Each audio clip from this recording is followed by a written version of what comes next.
Hello అండి. Umbrella cut చేసుకునేటప్పుడు నడుము సైజ్ ఎలా కొలుచుకోవాలి వీడియోలో అయితే చూసేయండి. ఈ డ్రెస్‌కి నడుము సైజ్ వచ్చేసి 33 అండి. నేను ఇలా 4 ఫోల్డింగ్ చేసుకున్నాను క్రాస్‌గా. అయితే నేను 33కి 3 ఇంచెస్ ఖర్చు కోసం కలుపుకున్నాను.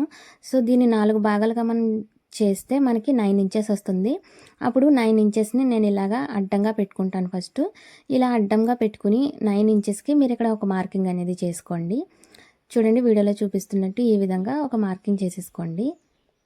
ఇప్పుడు పైనుంచి మనం ఈ విధంగా చూస్తే మనకి 12 ఇంచులు వస్తుందండి. సో, 12 ఇంచులకి పైకి 11 ఇంచులకి ఒక మార్కింగ్ అయితే చేసుకోండి. ఇలా మనం రౌండ్ తిప్పుతూ మార్కింగ్ చేసుకుంటూ వెళ్ళాలి. పైన టేప్ అనేది కదపకూడదు. కింద మాత్రమే కదుపుతూ అడ్జస్ట్ చేసుకుంటూ ఇలా 12 ఇంచులకి మార్కింగ్ చేసుకుంటూ వెళ్ళండి. సో, ఈ విధంగా మార్కింగ్ చేసుకున్న తర్వాత మనకి ఒకసారి ఇదంతా కూడా రౌండ్‌గా కొలిచి చూస్తే 9 ఇంచెస్ వచ్చేస్తుందండి కరెక్ట్‌గా.